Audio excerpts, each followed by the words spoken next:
દેહથી થોડોક થાક લાગી જાય, કમર મંડે દુખવા, એટલે થોડામાં સંતોષ માની લે અને એક દિને સમયે સૌની રીતે સૌને ભજન કરવાનું છે. આજ નહીં તો કાલ, કાલ નહીં તો 5 દી પછી. આ દેહ તો કાયમ છે નહીં. અમારા ગુરુ ભાઈઓ પૂજ્ય બાપાને મળેલા આમાં ઘણા છે. હવે અમારો કદાચ બધાયનો મળીને એવો ભાવ થાય કે બાપાને લાડ લડાવીએ, થોડોક પ્રસાદ ખવડાવીએ, પણ દેહની જ ગેરહાજરી છે તો એ ભાવ પૂરો ક્યાં કરવો? ભાવ તો ભરપૂર છે બધાના હૃદયમાં. કોઈના હૃદયમાં ભાવ ઓછા વધતો નથી, બધામાં ભાવ સરખો છે. કોઈ ભાવ ભજવી શકે છે ને કોઈ ભાવ ભજવી શકતા નથી. એ થોડુંક આર્થિકતાનું પ્રમાણ બતાવતું હોય, બીજા નંબરમાં લાગણી વધુ ખોટું હોય, સમજણમાં ફેરફાર હોય, એટલે અમુક ભાવ ભજવી શકે ને અમુક કોઈ ભાવ હાટલો ભાવ ભજવી શકાતો, પણ ભાવ ઓછા વધતો કોઈનો નથી. ભાવથી પ્રેમથી બધાય હળે છે, મળે છે, ગુરુના ગુણ ગાય છે, આનંદ કરે છે. એટલે ભાવ સ્વરૂપે આપણે વેદગંગામાં દર્શન કરવા, ભાઈઓ બહેનો બાળકો બુઢા ધનવાન ગરીબ જે કાંઈ સભા બેઠી હોય એમાં કોઈ ઘાટ આકાર કે દેહના દર્શન નહીં કરવા એવી બાપાની ભલામણ છે. અને દરેક સંતોનો પણ એ જ ભલામણ છે અને દરેક સંતોનું જીવન જ એ છે. ગજગંગામાં દર્શન કેના કરવા કે ભાવના, અને એ ભાવે પાછો સેવાનો ભાવ, ભક્તિનો ભાવ, દાસ ભાવ, આવા ભાવથી જો આપણે દર્શન કરીએ તો પ્રેમ સ્વરૂપે દરેકના ઘટમાં ગુરુ મહારાજ બિરાજે છે. ભાવ અને પ્રેમ એ ગુરુ અને શિષ્યનું સ્વરૂપ છે. એ પરિબ્રહ્મ પરમાત્મા ભાવ વિભોર થઈને આપણામાં પ્રેમથી પ્રગટ થાય ત્યારે જ આપણી બધી અંતરની આપદા મટી જાય અને આપણું જીવન શાંત બની જાય.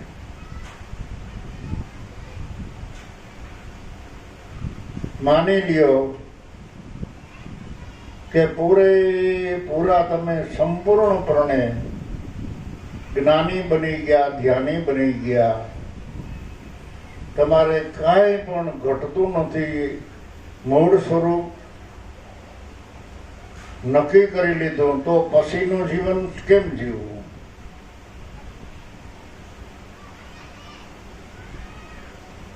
કે પછી તરત જ આ દેહને પાડી નાખવો? અને પરમાત્માનું નિર્માણ છે ત્યાં સુધી તો આ દેહ રહેવાનો છે. સુખ આવે તો સુખ ભોગવવાનું, દુઃખ આવે તો દુઃખ ભોગવવાનું, આર્થિકતાનું સંકટ આવે અને દેહની અંદર એ સંકટ આવે.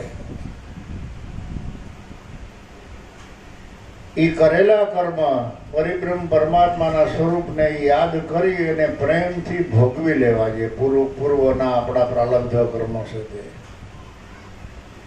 અને નવી ભૂલ ન થવા દેવી. એનું નામ બ્રહ્મનિષ્ઠ કહેવાય ને એનું નામ બ્રહ્મ ધ્યાની કહેવાય.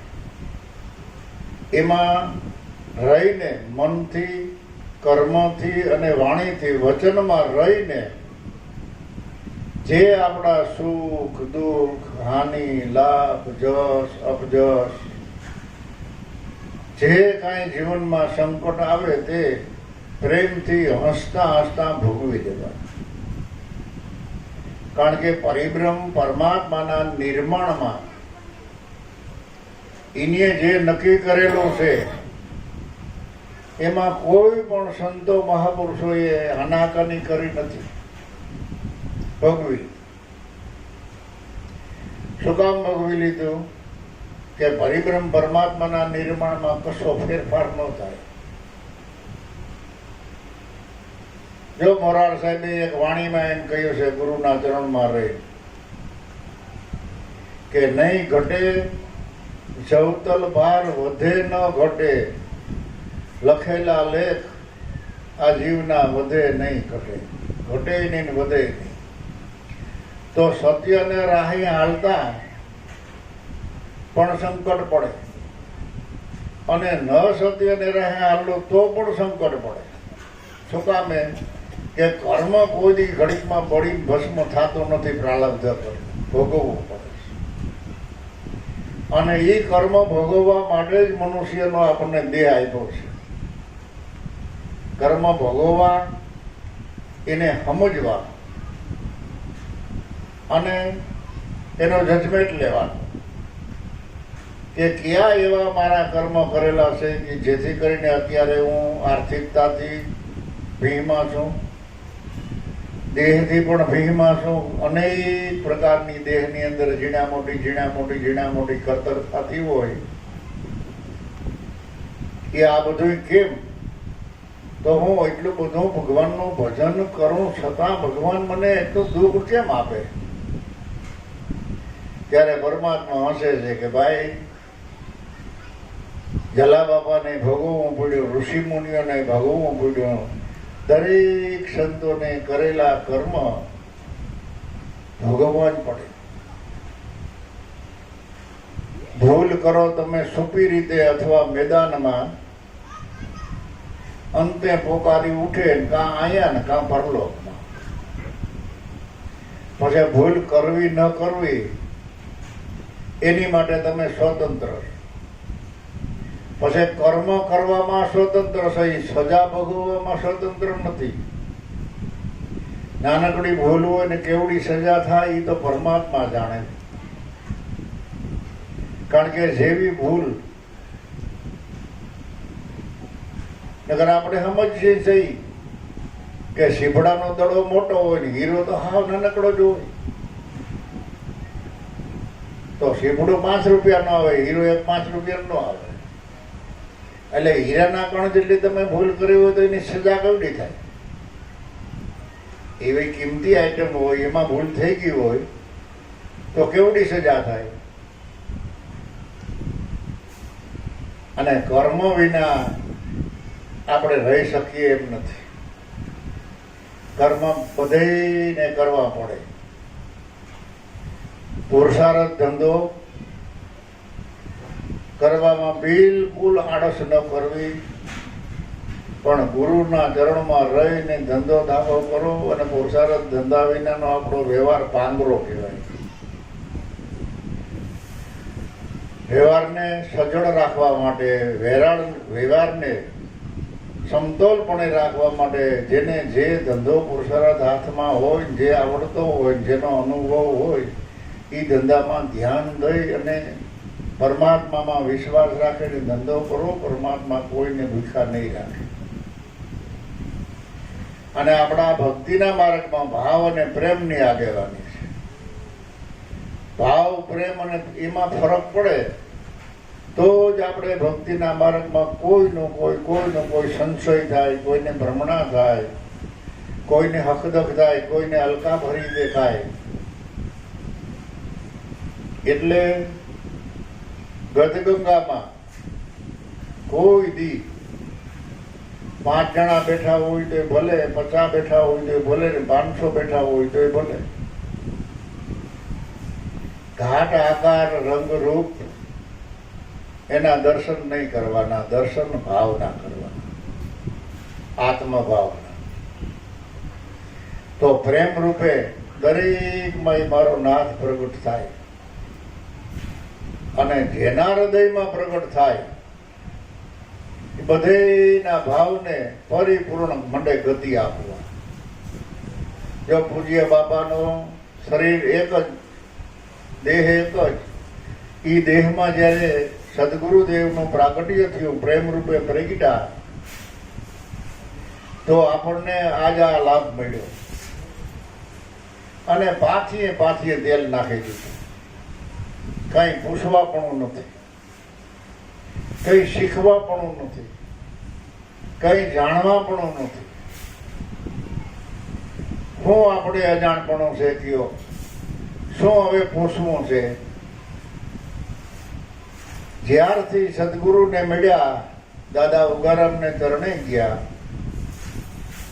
ત્યાંથી જમીનમાં હમાઈ ગયા ત્યાં સુધી એના મોઢામાં બીજી વાત જ ન આવી અને બીજે ક્યાંય દોડધામ ન કરી.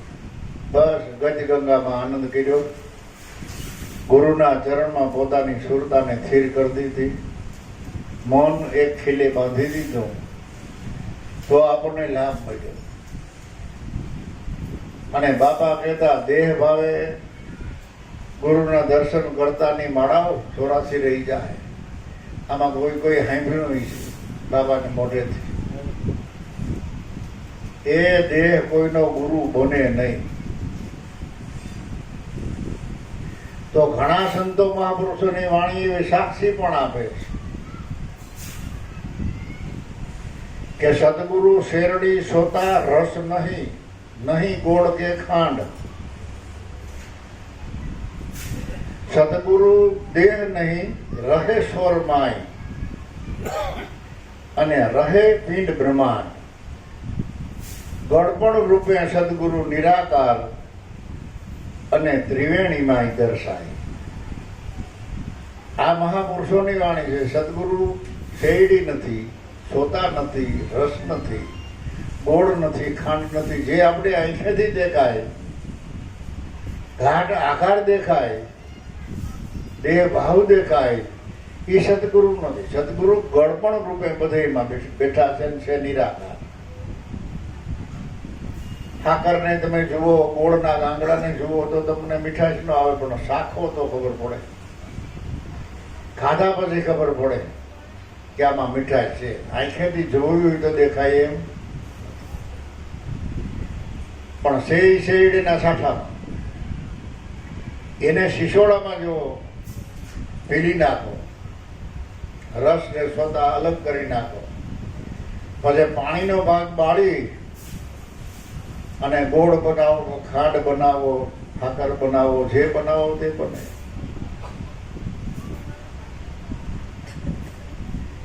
એટલે સીધે સીધું નિર્ગુણ સ્વરૂપ નક્કી કરવું એ આ ભક્તિના માર્ગમાં બહુ કઠિન છે. એટલે સગુણ સ્વરૂપે આપણને જે મળ્યા દેહધારી સદગુરુ, બલિહારી એની છે. એ અમુક ટાઈમ પછી ગતિ કરતા કરતા કરતા કરતા કરતા એમ કહે કે તમને જે ઉપદેશ મળ્યો છે એ મેં નથી આપ્યો, ગુરુદેવે આપ્યો. કારણ કે ઉપદેશ આપવો એ ગુરુ મહારાજનું કામ છે. બીજાનો ઉદ્ધાર કરવો એ પણ ગુરુ મહારાજનું કામ છે. કૃપા કરવી એ પણ ગુરુ મહારાજનું કામ છે. એ બધી વાત નિર્ગુણ છે, પણ સગુણ વિના નિર્ગુણ નક્કી થાય એમ નથી.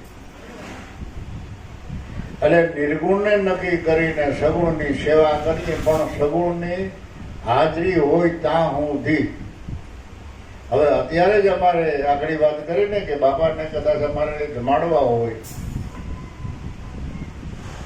અમારે દર્શન કરવા હોય, એના ચરણ ધોઈને ચરણામૃત લેવા હોય, તો એની માટે કોઈ જોગવાઈ ખરી જ્ઞાનથી કે વિજ્ઞાનથી?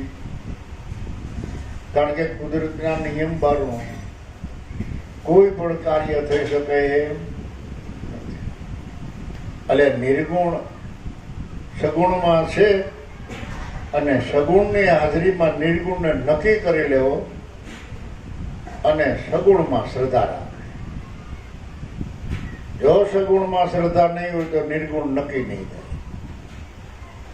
અને નિર્ગુણ જ્યાં સુધી નક્કી નહીં થાય ત્યાં સુધી સગુણમાં આપણી શ્રદ્ધા નહીં દે. આવો જ વ્રત છે. સહગુણ, જેની સાથે ગુણ છે, જેને આધારે આપણને આ સત વસ્તુ પડી છે. તમે જૂના જોગી, જૂના ભક્તો, જૂના સંતો, મહાપુરુષોને યાદ કરો તો જ્યાં જ્યાં અટાણે નેજા ફરકે છે, જ્યાં આરતી પૂજન થાય છે, જ્યાં ગુરુના ગુણ ગવાય છે, જે પ્રાચીન સંતો, એના પાયામાં જો તપાસો તો દરેક જગ્યાએ જનેતાના જાયા છે. તમે સત દેવીદાસ જુઓ, ગીગા આપા જુઓ, ઉગારામ બાપા જુઓ, જલારામ બાપા જુઓ, ભોજા બાપા જુઓ, આ બધા જનેતાના જાયા ને સગુણ રૂપે. એને ભજન કર્યું અજાયા, અને એ અજાયાના ભજનને પૂરેપૂરું અનુભવ કરીને પછી આપણને બતાવ્યું કે આ મનુષ્ય અવતારમાં સમજવા જેવું, લાભ લીધા જેવું જો હોય તો આ એ ભજન છે. એ ભજનમાં થોડા ધ્યાની બનો, થોડોક એને અનુભવ કરો અને એકદમ મને વાલું લાગવા તો આપણે એની પાછળ તન મન ધનની આહુતિ આપી દઈએ. પણ જ્યાં સુધી વાલું ન લાગે ત્યાં સુધી થોડીક બેદરકારી આપણી જીવનની રીએ. એટલે ભજનમાં જરાય આળસ ન કરવી, અને જીવનમાં બહારના જગતમાં ગતગંગાના વ્યવહારમાં અમી દ્રષ્ટિ રાખવી. કોઈનો ખેદ ન કરવો, કોઈના અવગુણ ન ગાવા, અને આપણું જ્યાં મન માને એની પાસે જઈને બેહવું. આ સંતોની ભલામણ છે. આપણા જ ગુરુ ભાઈઓ હોય, સત્સંગી ભાઈઓ હોય, પણ તમારું મન અને એનું મન, અથવા તમારા જીવનની થેરી અને એના જીવનની થેરી જો અલગ પડતી હોય તો એની પાસે ન બેહવું. ન બેહવું એટલે વિરોધ નહીં કરવાનો, એની નિંદા ન કરવા, એના કોઈ જગ્યાએ અવગુણ નહીં ગાવાના. શું કામે કે દેશી ન મળે જેની, જ્યાં સુધી વિદેહની વાત આપણને સમજાય, અને દેશી મળી જાય જો કોઈ આપણા દેશનો તો મળે તો કરીએ દિલડાની વાત. પરદેશમાં સગું નથી કોઈ આપણું. આ દેહે કરીને આપણે આ જીવન પૂરું તો કરવાનું છે. પરમાત્માએ જ્યાં સુધી જિંદગી આપી છે ત્યાં સુધી રહેવું તો જોવે કે નહીં રહેવું જોઈએ. એમાં ન હાલે. ખાવું પીવું જોવે, નાવું જોવે, કપડાં બદલવા જોવે, હળવું મળવું જોવે, હગાવાલામાં આવકાર દેવો જોવે, જ્યાં જ્યાં વ્યવહારિક કામ હોય ત્યાં આપણે હાજરી પણ આપવી પડશે. એટલે જ્યાં તમારું મન માને અને જ્યાં દેશી મળે એની પાસે બે ઘડી બેહો તો તમને શાંતિ, અને હમવાળો તમારી રાહ જોતો, અમે એ આપણી રાહ જોતો હોય કે જો આવે ને તો બે ઘડી બે. પણ ગજગંગામાં કોઈને નકારી નહીં કાઢવાના, કોઈને નબળા નહીં કહેવાના. કારણ કે ગુરુના બાળકો વાંકું સુકું લોઢું હોય ને અને પારસમણી અડે ને તો હોનું બની જાય, એમાં કોઈ બે મત નહીં. તો ઘણા ને મોઢે મેં એવું સાંભળેલું કે બાપાએ આવા ને હું ઉપદેશ આપી દીધો, કોઈ દી ધ્યાન દે નહીં, આવે નહીં, ગજગંગામાં બેહે નહીં, ગુરુ પૂનમમાં હાજરી દે નહીં. એ આપણને થાય. શું કામે કે બાપાએ એમાં હું જોયું છીએ અને કેવી એના ઉપર દયા કરી અને 5 નામ લેવરાવ્યા ને. તો સંતોનો ઈ મત છે કે પછી એ ભજન કરે કે ન કરે, પણ મારી સામે બેઠો ત્યાં સુધી એને 5 નામ લીધા ને. એ 5 નામ આ અવતારની તો બીજા અવતારમાં પણ એ નામીને જગાડશે, કોક દી કાયમ આવશે. અને આ જિંદગીમાં જો સમરણ ભજન કર્યા રાખશે, ધ્યાન દે અને બધેમાં હળતો મળતો રહે તો એનો બેડો પાર છે. નહીં કે એ એટલી ઘડીના નામે એને જગાડવાનો છે, આજની તો કાલ, કાલની તો 5 દી પછી. એવો વચનમાં વિશ્વાસ રાખીને બાબાએ એના હૃદયમાં વચન મૂકી દીધું. એટલે વચન એ પોતે જ પારસમણી છે. પારસમણી આપણે મનુષ્ય નથી. આપણે શું ભાઈ ગજું, આપણે શું સમજણ, આપણે શું ભણ્યા કોઈ શાસ્ત્રો પુરાણો કાંઈ શ્લોક જાણી છે. બસ ગુરુના ભજનમાં આનંદ કરવાનો, ગુરુ ગુણ ગાવા. અને ગુરુ ગુણ કોઈ નબળા કે હબળા નથી, તાલમાં કે બતાલમાં, હાલતા હાલતા કે બેઠા બેઠા, ધંધો દામો કરતા ભજન કરો તો ભજન તો લેખે લાગવાનું છે. ભજન લેખે લાગે. એટલે ભજન, સત્સંગ, વાણી એ કોઈ હબળા નબળા નથી. સંતો મહાપુરુષોને જેને જે અનુભવ થયો એ અનુભવ લખિત મૂકતા કે એને આપણે વાણી કહી. રવિ સાહેબની વાણી, ખીમ સાહેબની વાણી, ત્રિકમ સાહેબની વાણી, મહાપુરુષો જેને જેને જેને ટાઈમ મળ્યો, અનુભવ થયો તો કલમ લઈ, કાગળ લઈ અને પોતાનો અનુભવ કાગળ ઉપર લખીને મૂકતા કે પાછળ જિજ્ઞાસુ જીવને આ કાયમ આવે છે. અને માર્ગદર્શન રૂપે છે ને આપણને, સાક્ષી પુરાવો આપે ને. રવિ સાહેબ એમ કે આમ આમ ભજન કરાય, ખીમ સાહેબ કે, કબીર સાહેબ કે, ભાણ સાહેબ કે, દરેક સંતો મહાપુરુષોની એક વાણી તમે લ્યો જીવનમાં, એટલે એમાંથી તમને સાથ, સહકાર, માર્ગદર્શન અને હિંમત મળે. આળસુ હોય ને તોય કદાચ હાલતો થવો હોય તો થઈ જાય. એટલે સંતો સમદ્રષ્ટિ વાળા છે, સંતો અમી દ્રષ્ટિ વાળા છે. એ આપણને એમ લાગે કે ઉપદેશ આપ્યો ને આપ્યો પાછો કોઈ દી ડોકવાતો નથી. એ એની મરજી ભાઈ, એની સમજે, બરાબર. પણ સંતોએ તો કોઈને નિરાશ વાયરા જ નહીં. 2 હાથ ને 3જું માથું લઈ અને બાબાને ચરણે ગયા. હે, આપણે આપણા ઉપરથી વિચાર કરો ને, હતો આપણો કાંઈ ધડો? હે, આપણા જીવનનો કાંઈ ધડો હતો? આપણે કાંઈ દાન પુણ્ય કર્યા હતા, કાંઈ યોગ યજ્ઞ કર્યા હતા, કે તીર્થયાત્રામાં ગયા હતા? કાંઈ સમજતા નહોતા. તો આપણને આપી દીધું બાપાએ દયા કરી. તો બીજા કહેતા હોય ને કે આવા ન અપાય ને, એ આપણું કહેતા હોય, આપણે બીજાનું કહીએ. એટલે એ કાંઈ નહીં કહેવાનું. સંતોને શું દ્રષ્ટિમાં દેખાણું હોય, સંતોએ ઘટમાં જે પોતે પોતાનું સ્વરૂપ જોયું હોય તો જ સતનામની એની સ્થાપના કરી હોય. એટલે એ આપણે કોશિશ કરવી કે જીવન દરમિયાન ભગવાન જ્યાં સુધી જીવવા દે ત્યાં સુધી બધાને હપીને રહેવું, અને ઘટોઘટમાં ભાવના અને પ્રેમના દર્શન કરવા. અને દર્શન કરો એટલે એ પર્સન જ છે, એને પર્સન કરવા પડે એમ નથી.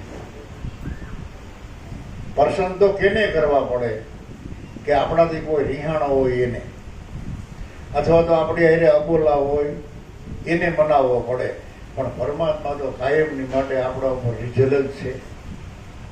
એની તો દરેક જીવ ઉપર મીઠી નજર છે, અમી દ્રષ્ટિ છે. કયા જીવને પરમાત્મા ભૂખ્યો રાખે છે? કોઈને નહીં. દરેકને ખવડાવે, પીવડાવે, ગતિ આપે, ભરણ પોષણ કરે, એટલો પ્રકાશ આપે, એટલું પાણી આપે, એટલો પવન આપે, આપણે ખાધેલું પસાવી દઈએ, આપણને હળતા મળતા શીખવાડે, હે, આપણને અંદરમાં ગતિ આપે. તો આથી મહેરબાની હવે આપણે માગવી હું? એની પાસે જે હતું આપણને દીધા જેવું, એ તો બધું એને સમર્પણ કરી દીધેલું છે આપણને. એ પોતે જ આપણા હૃદયમાં આવીને બેસી ગયા, હવે શું માગવાનું? કંઈ માગવાનું નથી. અને નિડરતાથી, નિર્ભયતાથી આનંદ કરો, મોજ કરો, અને હપીને રહેજો ભાઈ. જપ વિના હંપ નહીં રહીએ. અજંબાના જાપ સમજો તો તમને બધા વાલા લાગશે, ભજન કરજો તો જ વાલા લાગશે, અને પ્રેમ આપશો તો આપણને પ્રેમ એ લોકો આપશે, ભાવ આપશો તો ભાવ જેવું દેવું ને એવું સામેથી મળશે આપણને. તો આપણે ભાવ અને પ્રેમના દર્શન કરવાને, ભાવ બધાને આપવો, પ્રેમ આપવો, હળતું મળતું રહેવું અને નિરાશા જ રાખવા, કોઈ પણ પ્રકારની આશા રાખ્યા વિના. એટલે બીજી વખત કહી દઉં કે સાંજે આપણે ભજન પ્રોગ્રામમાં ભેળા થઈ, બે ઘડી ગુરુના ગુણ ખાયેલાઓ વાણી બોલશે, આનંદ કરશે, અને મને અડા પૂછીએ તો થોડુંક અડધી પોણી કલાક બોલીશ, બરાબર. પણ હવે જેટલા અહીંયા આવી ગયેલા છે એ સાંજે મળવામાં ગળદી ન કરતા. જે ન આવ્યા હોય કોઈ આવે તો બોલે, પણ શર્મા શર્મીથી કે એ જાય છે તો આપણે જવું, પગે લાગવું, એ જાય તો આપણે જવું, એમ નહીં કરતા, બરાબર. એ ઓલે ભાણજીભાઈ એક ભજન બોલે એ રૂઢી થઈ જાય, મળી લીધું, સેવા કરી લીધી, બરાબર. આપણે તન મન ધન સમર્પણ કરી લીધા. આવે શું હવે શાંતિથી બે ઘડી વાણી સાંભળશું સાંજે, અને વળી ઘડી ગુરુના ગુણ ગાવું. બોલો સદગુરુ દેવની, ત્રંબક સાહેબની, ગરવી ગદગંગા